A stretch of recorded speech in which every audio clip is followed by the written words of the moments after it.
नमस्कार दोस्तों, मैं Vijay Tiwari the book society में आपका बहुत बहुत स्वागत करता हूं, जहां हम आज की क्लास में उन सभी विद्यार्थियों के विषय में चर्चा करेंगे जिन विद्यार्थियों का संबंध सब्जेक्ट कोड बीपीएससी 101 से है और उनकी किताब का नाम है राजनीतिक सिद्धांत की समझ।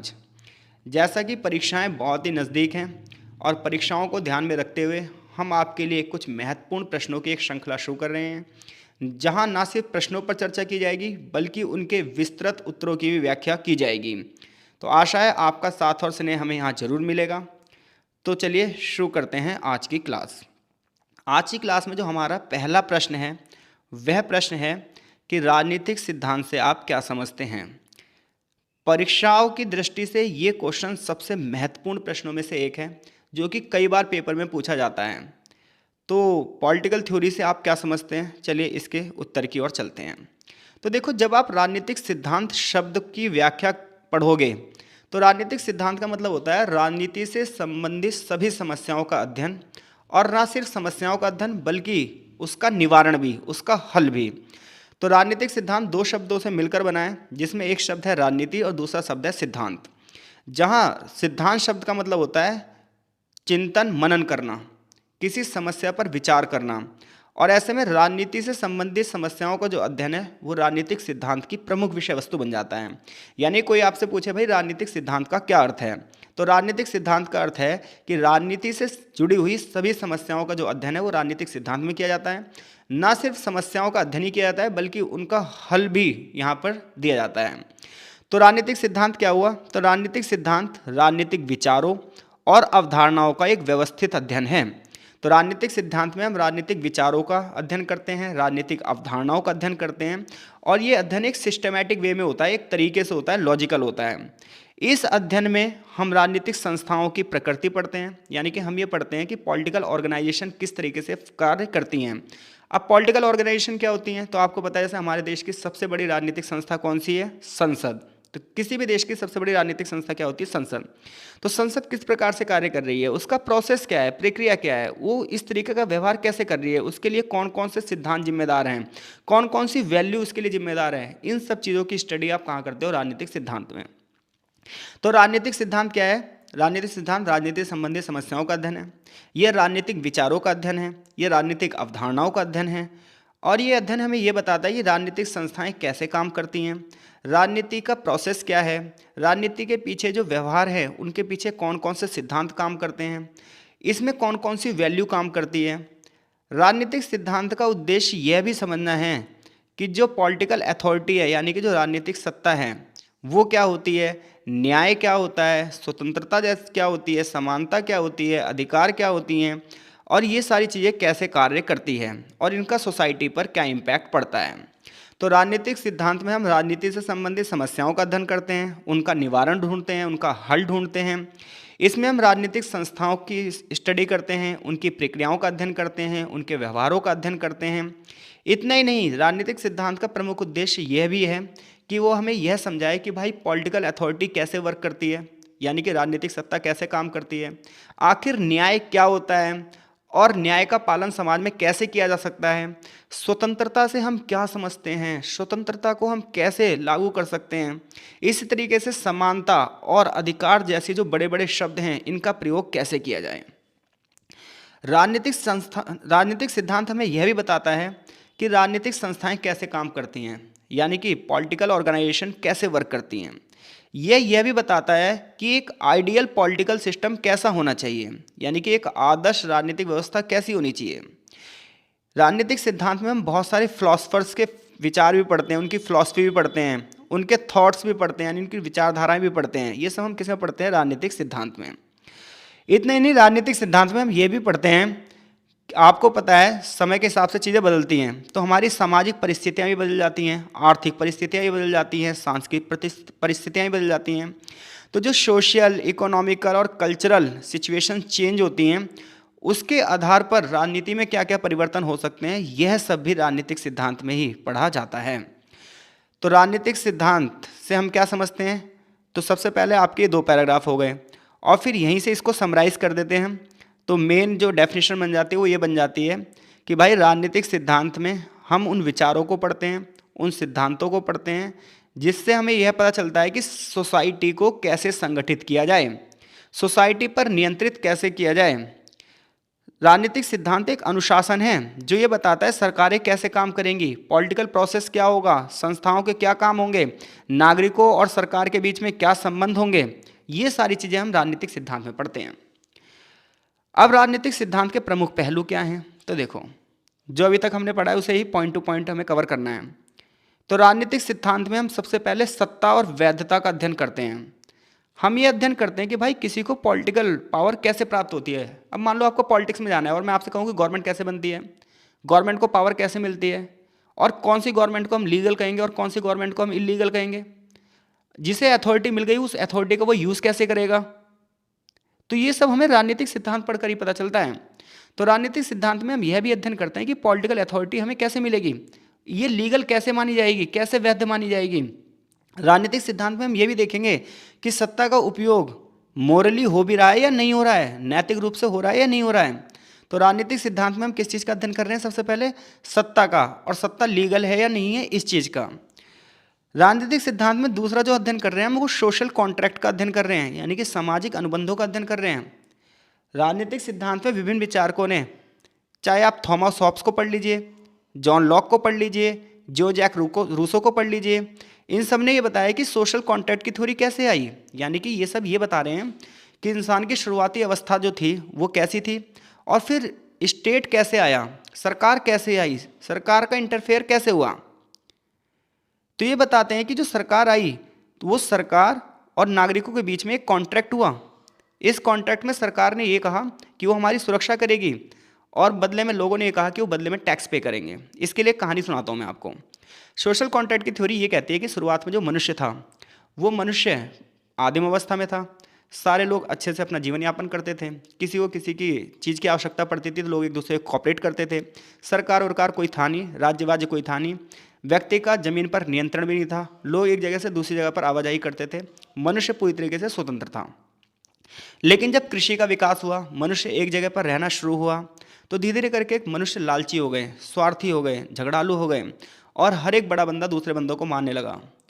ऐसे में हर जगह अराजकता की स्थिति पहुंच गई। ऐसे में ये हुआ कि इस सिचुएशन को सॉल्व कैसे किया जाए। तो ऐसे में इस सिचुएशन के हल के लिए लोग इकट्ठे हुए और उन्होंने कहा कि एक व्यक्ति हम में से शासक होना चाहिए जो हम सबकी सुरक्षा करेगा, न्याय की स्थापना करेगा, बदले में हम उसे चावल का अंश देंगे, यानी कि जो भी हमारी खेती होगी उसका एक हिस्सा देंगे। तो इस प्रकार से रूसो ये कहते हैं, थॉमस हॉब्स ये कहते हैं, लॉक ये कहते हैं कि सरकार की उत्पत्ति ना समाज से हुई है, यानी कि लोगों ने खुद करी है, और ये एक अनुबंध हुआ है, एक कॉन्ट्रैक्ट हुआ है जिसमें सरकार का काम सुरक्षा करना है और जनता का काम बदले में टैक्स पे करना है। राजनीतिक सिद्धांत में जो तीसरी चीज़ का अध्ययन किया जाता है वो न्याय और समानता का अध्ययन किया जाता है। हम पर डे अपने डेली रूटीन में ना जस्टिस, इक्वालिटी जैसे शब्द पढ़ते रहते हैं, बट मुद्दा ये होता है कि भाई ये न्याय है क्या, इसे स्थापित कैसे किया जा सकता है, ये इक्वालिटी है क्या, इसे स्थापित कैसे किया जा सकता है, समाज में जो जातिगत, धार्मिक, नस्लीय भेदभाव हो रहे हैं इन्हें कैसे खत्म किया जा सकता है। तो इसके लिए ना आपको राजनीतिक सिद्धांत का अध्ययन करना चाहिए। राजनीतिक सिद्धांत में स्वतंत्रता जैसे शब्दों का अध्ययन किया जाता है कि व्यक्तिगत स्वतंत्रता क्या है, इंडिविजुअल लिबर्टी क्या है, भाषण की स्वतंत्रता क्या है, व्यक्तिगत स्वतंत्रता क्या है, ये अधिकार हमें कैसे मिले, इन अधिकारों का हम सही से प्रयोग कैसे कर सकते हैं। क्योंकि स्वतंत्र होने का मतलब ये नहीं है कि आप सभी कार्यों को करने के लिए स्वतंत्र हैं। ये सब चीज़ें ना राजनीतिक सिद्धांत से पता चलती है। यानी कि राजनीतिक सिद्धांत एक वाइड सब्जेक्ट है जो कि आपको ना सोसाइटी में रहने लायक बना सकता है। राजनीतिक सिद्धांत हमें डेमोक्रेसी और लीडरशिप के बारे में भी बताता है। यह लोकतांत्रिक प्रणालियों के बारे में, यानी कि कौन कौन से पॉलिटिकल सिस्टम हो सकते हैं, कौन कौन से डेमोक्रेटिक सिस्टम हो सकते हैं, समाज को चलाने के लिए एक अच्छा मॉडल क्या हो सकता है, नागरिकों की आवाज़ कैसे सुनिश्चित की जाए, नागरिकों को कितने अधिकार दिए जाएं, ये भी हम राजनीतिक सिद्धांत में ही पढ़ते हैं। राजनीतिक सिद्धांत में हम नैतिक और अनैतिक पहलुओं की भी जांच करते हैं। और इतना ही नहीं, राजनीतिक सिद्धांत का जो विषय है वो समय समय पर अपडेट भी होता रहता है। तो ना सिर्फ प्राचीन काल की बल्कि वर्तमान में भी जो नए नए मुद्दे हैं, नए नए दृष्टिकोण हैं, जैसे आज के टाइम पे इन्वायरमेंटल पॉलिटिक्स हो रही है, पर्यावरण को लेकर राजनीति हो रही है, आज आइडेंटिटी की पॉलिटिक्स हो रही है, पहचान की राजनीति हो रही है, आज विश्व में न्याय स्थापित कैसे किया जाए, ये मुद्दे उठ रहे हैं। ये भी हम राजनीतिक सिद्धांत में सारोकार करते हैं। यानी कि राजनीति से जुड़ी हुई नई नई समस्याओं को भी राजनीतिक सिद्धांत में जोड़ा जाता है। तो इस प्रकार राजनीतिक सिद्धांत एक बहुत ही गहराई भरा क्षेत्र है।